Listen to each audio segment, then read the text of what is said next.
Happy Friday, guys. Welcome back to another episode of AKP Sports Talk. That's REM Korea. It is October 4th. Obviously, getting ready for another big weekend in the NFL and in college football. Of course, we have a big weekend ahead, but of course, we're going to do a recap of how we did yesterday. Unfortunate day for both of us. For me, well, kind of pending. First with Troy, first half, yeah, their defense got absolutely shredded. Texas State McLeod was just absolutely dotting plays, and I think it was one play that just really encapsulated Troy's defense. They got the fourth down. It was a 4th and 1, right? And all you have to do, I thought Texas State, oh, they're probably going to go for it. No, they said on the punt team. That's a win in itself.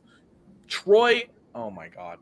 They blitz the punter, get a roughing the punter, 315 yards, it's a first down. The very next play, that great secondary got burnt for a 51-yard touchdown. They're up 21-7. I'm thinking, yeah, that first half cover's done. It was just absolutely horrible. Troy just silly penalties, undisciplined team. It was just bad. Troy doesn't know. Just undisciplined. And then obviously, I'm so thankful that I teased the Bucks. Obviously, up from 2.5 all the way up to plus 8.5 because that was not only pretty much the best Thursday night game of the year, but obviously one of the best primetime games of the year. You could definitely say with how Kirk Cousins and Baker Mayfield were looking like Peyton Manning and Tom Brady on the field, just absolutely carving through either defense. For any underbetters, I'm so sorry. But it was just an absolute masterclass of offense. We saw Kirk Cousins really lock in. He threw for over 500 yards, which was just absolutely incredible for him. I saw a stat this morning is that he threw in one game for more yards than the entire Patriots team through the first 4 weeks of the season. So it kind of encapsulates, how well of a performance he had last night. But, just in terms of that game, I knew it was going to be a back and forth game. Obviously, it was tough to see, the Bucks lose, in terms of, the fact that they just couldn't, at least hold them to a field goal on that first possession in overtime or just the fact that maybe Kirk Cousins in primetime is back, who knows? But obviously this was, this was a great game, obviously, tough to see, I know you'll get into it soon, but obviously, for Bucks spread people or, people who had the money line, that's a tough way to lose. Baker didn't even get a chance. So, I even talked about it last night. I said, the revenge game between Baker and Kirk in Tampa Bay, I'm going to be all over the Tampa Bay Buccaneers money line, Baker revenge game narrative there. But, obviously we have to wait until Sunday to find out how the rest of the teaser does. And obviously I'm smiling because Malik Neighbors obviously ruled out this morning. So obviously is a great sign for how the Seahawks might do. Obviously the Giants losing their top pass catcher. So obviously they're going to rely on Wan'Dale Robinson a lot more, in the slot, potentially moving him out. So that obviously is a big relief in the Seahawks secondary. Obviously after getting torched by both Amon-Ra St. Brown and Jameson Williams last week, along with Sam Laporta as well, in some dump down situations. It's nice to see, Malik Neighbors the main source of the receiving options, for the Giants not playing on Sunday. So that's great for the Seahawks -0.5 in terms of the pick'em there for the teaser. So I'll take the half win-ish, and we have to wait till Sunday. And then unfortunate loss for Troy. They stink. Sorry. I know how bad Troy was, especially in that first quarter, but the Bucks, that was a tough one for you. Any thoughts? Yeah, I mean, the first quarter was 14-0 Texas State, and their first touchdown, Troy had essentially 2 free pass rushers going right at McLeod. They both had the sack in their hands. That would have been a huge loss for like 2nd and 20, I think. So they probably would have held him to a field goal if they got him. Instead, he gets away from what would have been a sack, turns into a first down.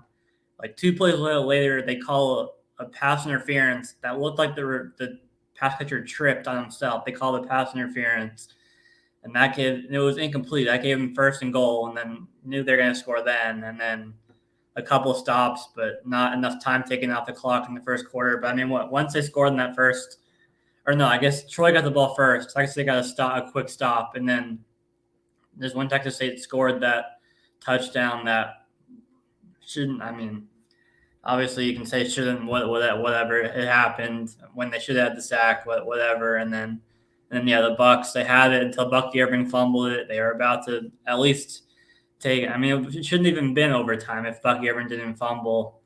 And then even then, they still got a pick right after that and to end it again. And then they go ultra conservative.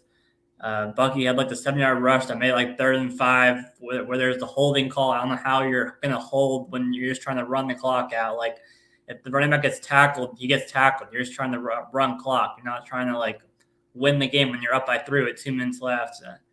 I can go on, but yeah, tough 0-2 today for me. Both of them, like the Texas State was by the hook on what should have been a it's 0-2. It's 0-2. Yeah, I mean, I can go on and on about Troy. I mean, literally, like I said, I mean, but you after the first quarter, I like I said, they had a chance because they got a touchdown, and I was thinking, oh, they might be alive after the interception. Then, like I said, 4th and 1, you think, oh, it's a punt coverage. You don't need to blitz and then you blitz the punter unblocked, 3-15, and then the next play, Jaden Williams, who was burning them all day, does a hitch route and just goes up the field, absolutely turns that secondary.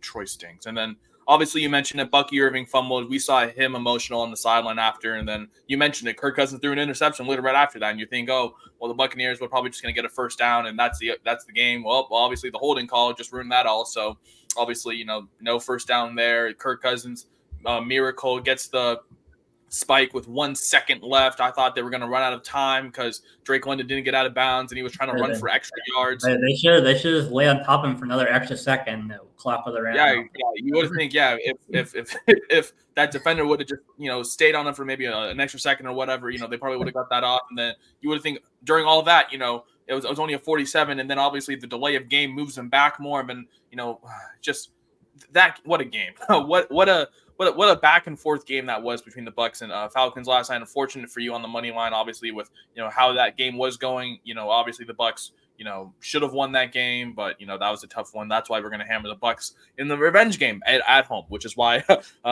we like that play. And obviously you mentioned Texas A&M, Troy. That was a tough loss in the first quarter, just to Troy and the penalties, and we can go on and on about that one. So a tough 0-3-ish kind of day, and then obviously me and my pending teaser, we have to wait until Sunday for that. But obviously now getting into the weekend here, we got a full weekend card here. First, I'm going to go straight into the college field. We got 4 games tonight, and if you're betting that Jacksonville State, Kennesaw State, I'm going to call the number for you.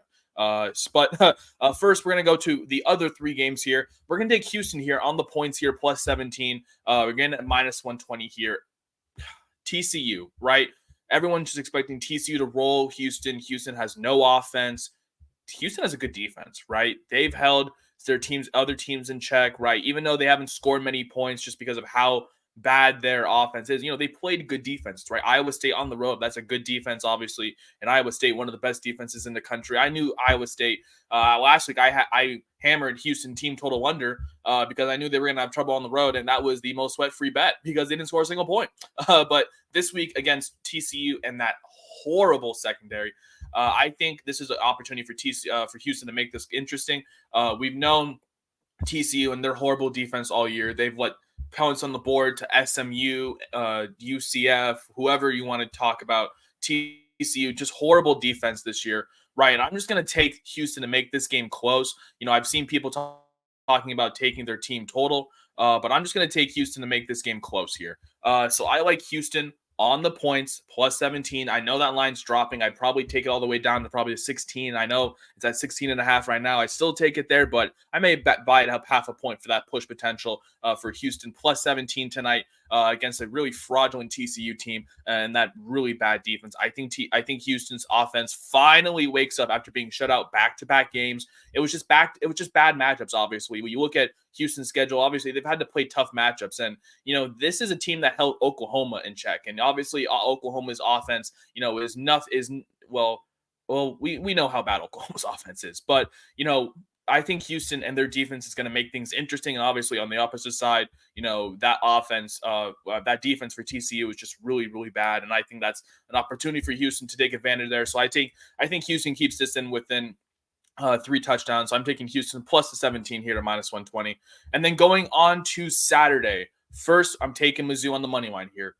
Texas A&M is fake sharp, Ari. I'm telling you right now, Texas A&M is fake sharp. Why?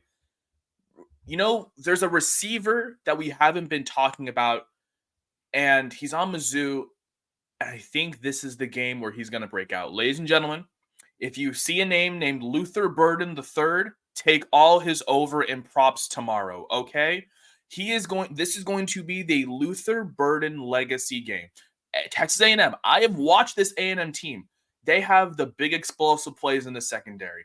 If once they stop the run, it's like a 3rd down and 5. I see a deep throw. Somehow, the wide receiver is making that catch in this because A&M cannot cover the deep ball, and that is where Brady Cook and Luther Burden thrive. I think that's where they're gonna attack A&M. I saw it last week, right? A&M, they were playing in the game in Dallas against Arkansas. Arkansas had plenty of opportunities to win that game. They just turned the ball over 3 times. At Arkansas, they're a little turnover hungry. They loved it, especially with Taylor Green at the quarterback position.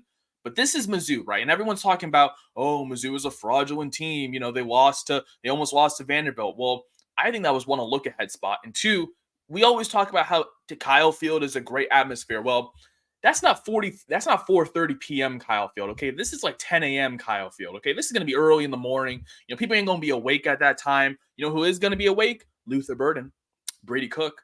It's going to be a legacy game. I'm telling you, Mizzou on the money line straight up. I'm not buying this A&M hype here. Yes, their defense is good, but they almost lost because Taylor Green is not a good quarterback, right? And I mean, Taylor Green's all right, but Brady Cook, I think, is a step higher, and that's why I think Brady Cook and Luther Burden are going to attack in the secondary. So I'm taking Mizzou straight up on the money line here. You can leave the points at the door. I'm taking Mizzou here. I think Texas A&M is a fake sharp this week. I think everyone just loves the fact that A&M's back home, obviously back in that defense at home, but I'm not a fan of that offense, and Mizzou's defense obviously is still nothing to be, short on as well, obviously, in terms of limiting the quarterback. And I know Marcel Reed is probably going to be starting, for Texas A&M, obviously with Wegman, and well, Wegman sucks anyway, but Wegman with his injury status, obviously they're going to lean toward Marcel Reed, and that I would say that's a little bit more of an advantage because Mizzou has played a lot more of those dual threat quarterbacks, obviously with Castellanos, and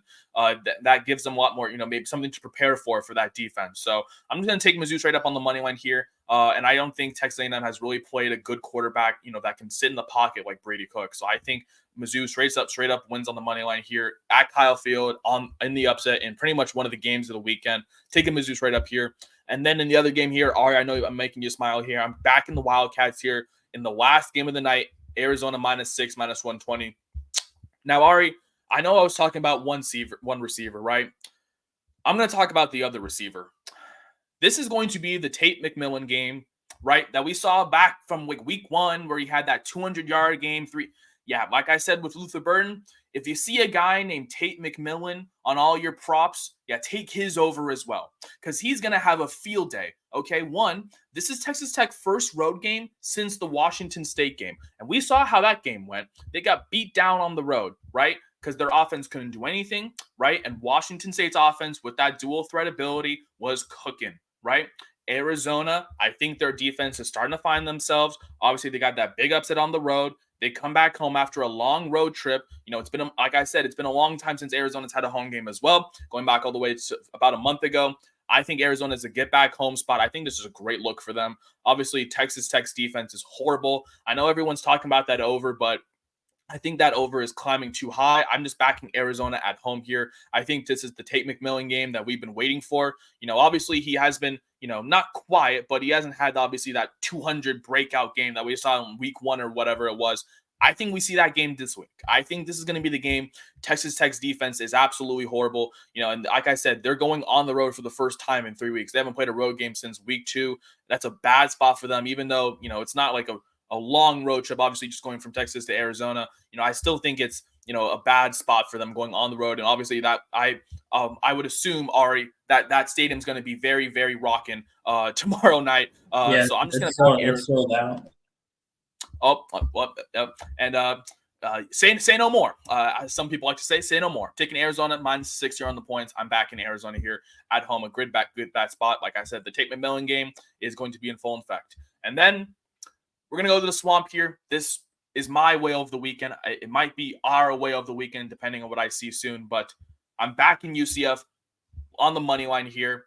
Florida is not winning here. Everyone's talking about Florida and DJ Lagway, and that's cute. I would love to see Florida stop RJ Harvey on the ground. That's all I'm going to say. UCF got spanked at home by Colorado, and that was a bad matchup. And I took Colorado on the points because I knew Colorado was going to attack them in the air, okay? And we're talking about Shedeur Sanders, okay? This is Heisman talking, okay? DJ Lagway, really? And Shedeur Sanders, really? We're not putting them in the same category here. I think UCF is a good get-back spot on the road. The Swamp is not the same. If Miami can walk in and beat them as short favorites on the road, I think UCF can do the same thing, led by their ground game. Like I said, this is going to be the RJ Harvey legacy game. They're going to establish the run. On the opposite side, obviously, I think they stop the run and force Lagway to throw. And I don't really trust him in the air that much. Even if he is starting, like I said, there's been such a QB controversy, with Florida this year, with whether it's Mertz or whether it's Lagway. I don't trust either quarterback. And like I said, like I said, I'm on Florida's team total under here. This was a game that I had circled as Florida potentially losing. So like I said, I am backing UCF here on the money line here on the road. I don't even care who's starting for Florida. I just think UCF establishes the run, with their ground game, and yes, there's concerns about UCF secondary, but at the same time, those two quarterbacks are not on the same level as Shedeur Sanders, and that whole pass game for the Colorado Buffaloes offense obviously is how they get the offense moving, not really the ground game. But for Florida, they lean a little bit more on the ground game, which is how their quarterbacks are. And like I always like to say, when you have two quarterbacks starting for you, you have no good quarterback. So I'm just going to back UCF here as short road favorites on the road in the Swamp, backing them to get their ground game going. And then my final play of the weekend, I'm going to take San Jose State at home -7. I liked it at 6.5, and I liked it even more at 7. That's -108 here. That line grew, but I think San Jose State gets the win, and I think they cover, obviously, minus the touchdown and by more. San Jose State, obviously, one of the better offensive teams in the country, a sneaky team, obviously. All right, I don't think you know this, but San Jose State, I believe they are 4-0 ATS this year. Very, very good. Obviously, a lot of people underrate them. I still think they're underrated in this spot. Obviously, they're facing Nevada, who is a little bit better defensively, but San Jose State at home, I like their offense in this spot. Obviously, coming off the bye as well. They made that close game with Washington State in their last game. Obviously, that was on the road, a tough loss there. Obviously, they should have won that game. People might say they should have won that game. So I think it's a good bounce back spot after the bye. They come home, a good get back spot for them. Obviously, facing a Nevada team that has looked up and down all around this year. I don't really trust that offense to get anything going. And obviously, San Jose State, one of the best teams in terms of forcing takeaways. And offensively, I think that's where they thrive against Nevada. I think Nevada struggles offensively against a team that loves to force pressure and get force turnovers. So I'm going to take San Jose State at home in a good get-back spot, -7 at home in the Mountain West. So those are my 5-ish kind of plays for tonight and tomorrow. First with Houston on the +17 against TCU tonight. And then going to tomorrow, leave the points at the door. I'm taking Mizzou straight up on the money line here, +114. I'm taking Arizona in the late night game, -6 at -120. UCF money line on the road, short road favorites against Florida, -120. And then San Jose State at home, -7, at -108 against Nevada. Like I said, just backing this offense at home and a good get back spot for them. So those are my 5 plays for the college field. Ari, what have you cooked up for this college football weekend? Yeah, just 3 plays for me, but we're starting. Ari, I love seeing that first one. Ladies and gentlemen, we have an official whale of the weekend. We're going back to it. Ari, I'll let you explain why you're taking the UCF Knights.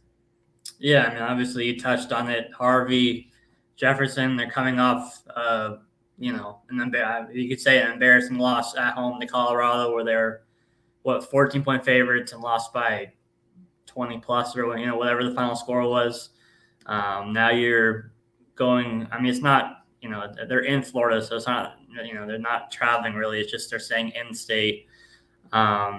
This is already a Florida team that gave up over 300 yards on the ground to Texas A&M, and now you have Harvey as well as Jefferson and that whole backfield, or the whole rushing attack, I should say, who I think will have their way as well against Florida. I mean, we faded Florida week 1 against Miami, if I remember correctly, and now they're 2-2, but they have their 2 losses were against Miami and Texas A&M, and they beat Mississippi State in their last game. Really just backing the UCF rushing attack to control the game, control the line of scrimmage, control just kind of maintain time of possession, control the clock, and I mean, the line's going the wrong way by a point, but I think when we took UCF last time together, it was the same thing where they went from like a short favorite to like the plus money in the last. I think it was the same thing Friday, the day before the game, and obviously that was super sweaty, super sweaty, but they pulled it out. So hopefully that will be the case again tomorrow in this game against Florida.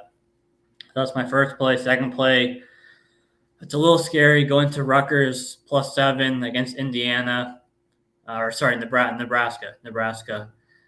Really just looking for Guy to get going on the ground, and for Rutgers defense to put pressure on Raiola as much as they can. I think I think both of these first two plays are really just backing rushing attacks of both offenses. And Rutgers, obviously, we saw the game went down to the wire against Washington last week, but Rutgers controlled most of the game until the end when the Huskies had a chance. And I think the Rutgers have a live dog chance of winning outright if they can get Guy going early and kind of controlling the clock, and then the defense putting enough pressure on Raiola to kind of get him a little bit rattled. So I like this look for Rutgers +7. And then going to another late night game. This is probably the scariest play of them all. Miami Cal under. A weird spot for Miami, traveling cross country to Berkeley, coming off last week's win where there's the last second Hail Mary that was super controversial, obviously. Cal has been mostly pretty good this season, a little bit up and down. They're a little bit banged up, though. But I think, I think it's just a long travel spot, obviously, for Miami traveling cross country. And Cal, I think Jay Knott's fully healthy. I know he's banged up before, but to my knowledge, he's healthy now. And I think we're going to want to see Cal want to keep Cam Ward on the sidelines as much as possible and controlling the clock with in the run game, kind of short passes. And then, you're not going to completely shut down Ward, but I think they can do enough, kind of control the clock enough to kind of keep this game to go under. Also, obviously, just in the spot, a weird spot for Miami traveling across the country, coming off a win where they was probably a lot closer than they were expecting against Virginia Tech as well. So just for those reasons, I like the under here. So yeah, UCF ML for both of us, obviously. Rutgers +7, and then Miami Cal under 54.5 for me on Saturday. Yeah, you mentioned UCF, obviously. I'm already backing them. Like I said, this might be Billy Napier's last game as a head coach because I think if UCF wins, I think he's fired. I think Billy Napier, you got to go. I think this is UCF, obviously. I like you mentioned, Florida, they allowed Le'Veon Moss and that whole A&M run game to just absolutely run through them, obviously. So I think this is a perfect setup for RJ Harvey. Just obviously just get the ground game going. Obviously, you mentioned the Lions going in the opposite way, but I think, like I said, Florida is just everyone's buying, Florida at home again. Florida's at home against UCF, who just lost on the road, who just lost by 27 to Colorado. Of no way UCF wins this game. That's where we come in. UCF money line -120. Our hammer play of the weekend. You mentioned Rutgers on the road, obviously at Nebraska is a little scary play. Obviously, Nebraska very tough place to play. Always tough at Lincoln. I do like Rutgers. I like the Scarlet Knights to cover. I do like the under here a lot more, but I think the Scarlet Knights, they make this game interesting with their defense. Obviously, the one scary thing obviously we saw last week with how Will Rogers, he was pretty much carving through that secondary. I don't know how Dylan Raiola does, but I think I think they make him struggle a little bit. So I like Rutgers +7 as well. And then in the most interesting game, obviously, of the week with Miami and Cal, I like that under as well. I think everyone's buying into the over. Miami offensive team. I think everyone's buying into that over, but with the total going down, I think the under is the right call here. Obviously, I also am on that over under. I'm also on Cal on the points as well. I think Cal with their defense, obviously, to make things tough. And you mentioned Cal's going to go on lean on the ground more, if they want to keep Cam Ward off the sideline. And, obviously, even though Cam Ward and Damian Martinez have both played in the stadium before, obviously, Cam Ward has not had the greatest success there. So, it's not like it's a complete lock for Miami. So I do like Cal on the points there, but I like the under more. I think Cal's defense makes him struggle. And then on the offensive side of the ball for Cal, I think they try to keep on the ground. Obviously, you mentioned with Ott and just how, I think they try to just establish the ground game. Obviously, Cal's defense has been keeping them in these close games a lot. Obviously, we saw that game against FSU where, they lost, but obviously they were pretty much in it until the end, obviously, with their defense. Even though FSU's offense is absolutely atrocious, we know how good Cal's defense is. So I do like that under 54.5, even though it's a little scary for you. So those are Ari's Fridays and Saturdays bets obviously for college football. But now we're gonna get into the NFL. Obviously on Sunday, I got three bets for you myself. First, we're going to the Tottenham Hotspur game. Obviously, the game in England between the Jets and the Vikings, and we're gonna take that under 40.5 here, minus 120.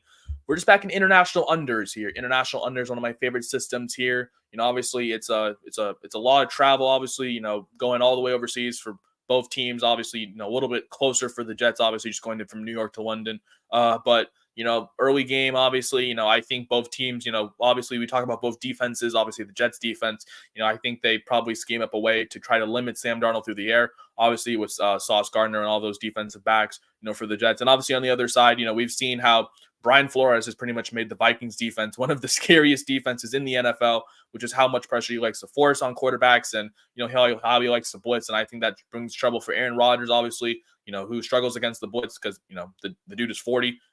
So we saw how he struggled last week against the Broncos, just, couldn't really get anything moving, with that offensive line, just really not protecting well. So I'm just going to back it under here. I think it's a low scoring game, obviously overseas. I think we see a lot more. I think we see both teams kind of lean on the ground here, and then, in the air, I think we see limited throws. Obviously, I think I'm excited to see Justin Jefferson and Sauce Gardner. I think that's gonna be a great matchup for Sunday morning, even though it's super early in the morning for West Coast people. But that's gonna be a good game. But I'm just gonna take an under here. I think it's gonna be a very low scoring game between the two. So I'm taking the Jets and Vikings under 40.5 in London on Sunday morning. And then later throughout that day, I'm gonna take the Jags minus the 2.5, minus 120. And I know I'm backing the bait here. Curry, why are you backing an 0-4 team at home that's a favorite? That's exactly why. I'm backing a winless team as a favorite at home. And Ari, if I'm not mistaken, don't the Jags have like some incredible winning streak at home against the Colts? They just I don't know what it is. The Jags should find some way to win against the Colts in Jacksonville, and I think that continues today. Excuse me, not today. I think that continues Sunday. Obviously, we've seen the highs and the lows of the Jags, right? We've seen the lows of the lows. Obviously, that Buffalo game on the road where they just got stomped down, and we've seen a game like last week where they almost got the win on the road against the Texans, but the Texans came back and win. But I think this is a good get back spot for them at home. Obviously, I believe. I don't know, Ari. You have to probably have to answer this for me, but I'm pretty sure Anthony Richardson is out this week with that hip injury. Yeah, that way. He practiced this. He's practiced all week, but it was still Flacco taking reps for the first team today. So I think he'll miss at least 1 week. Yeah, like I was about to say, even if A-Rich is playing, that would be a banged up Anthony Richardson going on the road, and I don't trust that at all. I mean, obviously on the other side is 39-year-old Joe Flacco. Oh, okay. Well, he got that win obviously against the Steelers, and I just think obviously the Steelers secondary. I think I think it was more of I don't know. Honestly, I don't know what happened with that Steelers game. I think it was just more opportunity for Joe Flacco. Obviously, it was tough to see Anthony Richardson go down, but I'm fading him in this spot on the road. I think this is a good get back spot for Trevor Lawrence. We talk about how Justin Fields was really carving through that secondary last week against the Indianapolis Colts. Both whether it was on the ground at sometimes or in the air, he threw for over 300 yards. I think this is a great look for Trevor Lawrence to have a good day in the air. Obviously he has his receivers and Brian Thomas. I think he has a good day, as well as Christian Kirk. So I think the Jaguars is a good finally get back spot for them to get their first win of the season. Obviously, everyone's making, Indy as a road dog against Jacksonville, who hasn't won a game. I'm sure Indy covers. Yeah, I'm sure. And then I'm going to go to, I'd say, honestly, the most exciting game of the week between the Bills and the Texans. And I'm going to make it exciting, obviously, taking the first half over 23.5 here, minus 105 here. I'm just backing both teams to score. Obviously, we've seen both offenses pretty much do their jobs. Josh Allen, coming off a tough week on the road, but that was a bad matchup, obviously. It was a bad road spot coming off a big blowout win against the Jags, and that had to go to Baltimore, and it was just all ugly, all built. It was all Ravens all day, obviously, from the 87-yard touchdown. But I think we just see both offenses start this first half pretty much cook. We've seen, obviously, last week we talked about the Bills only scoring 10 points on the road. I think this is where their offense shows out, obviously, in a better matchup. Obviously, with Josh Allen's scrambling ability, obviously, we know Houston and their ability to blitz. But obviously, at the same time, I believe, we've seen Josh Allen make some great throws. And obviously, we talk about that Sunday night game. Ari, I know you mentioned, earlier in one of our earlier videos in the week, but, before that trick play and everything, the Bills were still keeping this game interesting. So it wasn't like their offense, was absolutely horrible. It was just, that trick play kind of took them out of it. So I think this might be a get right back for their offense here against the Texans on the road. And then obviously, the Texans at home, obviously, I think they're one of the better offenses here. We've seen CJ Stroud throw the ball really well. And obviously the Bills defense, not really that strong. So I'm just going to back more of over here throughout the first half. I think there's going to be points. I think there's going to be a lot of points here between the Bills and Texans. Only in the first half. I think the second half, I think we see a lot more of a calmer second half here. Not too many points in the first half. So I'm going to take the Bills Texans first half here over 23.5. I expect like a 14-10.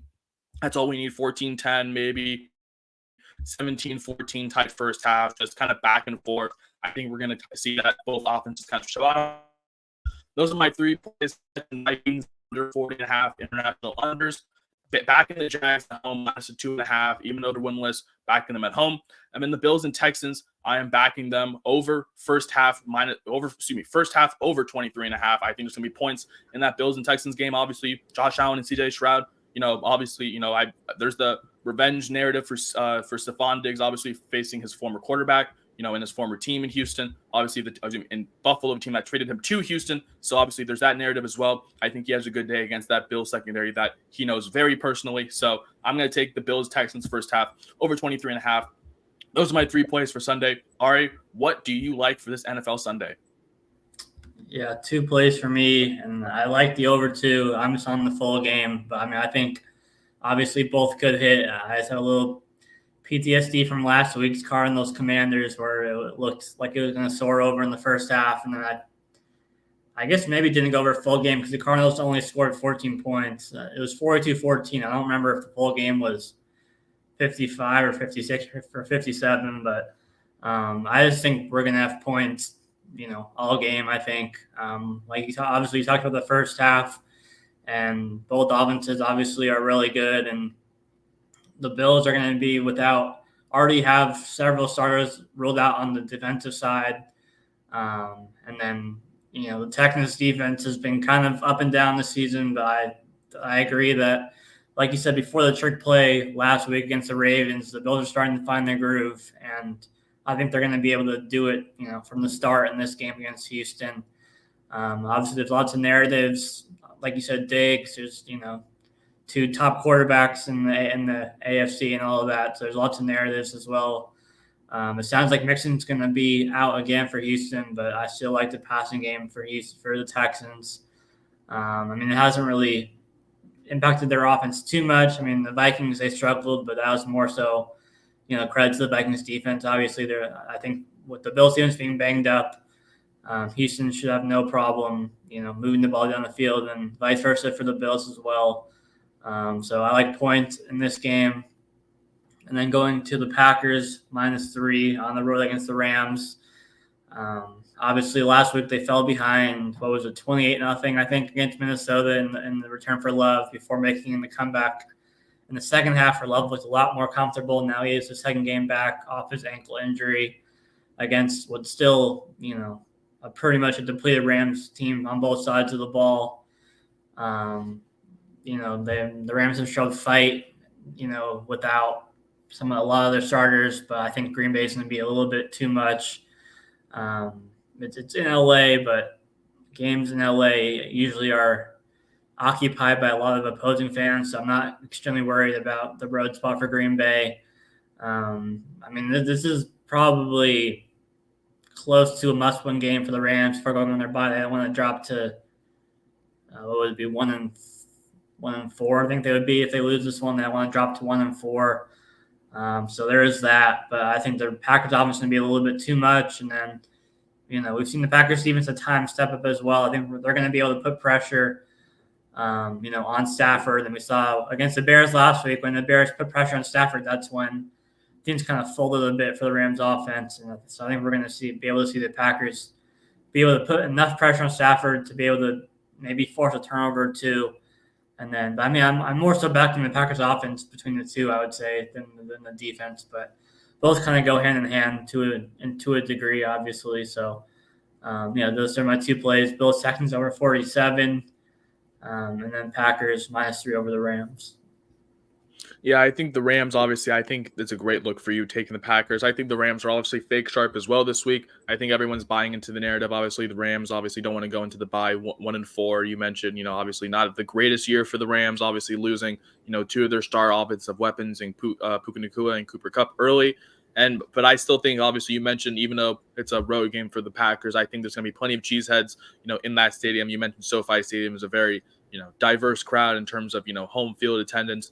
So I do think the Packers, get that road victory -3. I like that as well.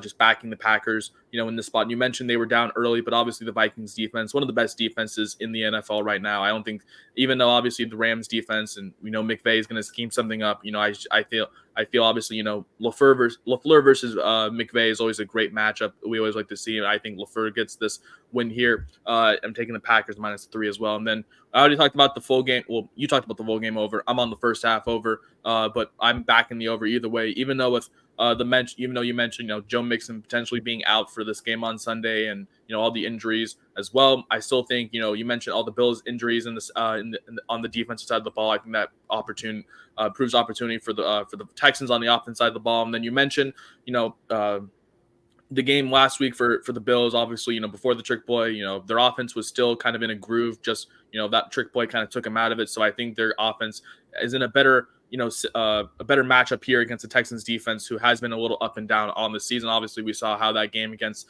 the Jags went, where they let the Jags almost hang on and almost get that win outright on the road for the Jags. So those are Ari's two plays: Bills Texans full game over 47, and then the Packers -3. Obviously, my three bets for Sunday: the Jets Vikings under the 40.5, the Jags -2.5, and then the Bills Texans first half over 23.5.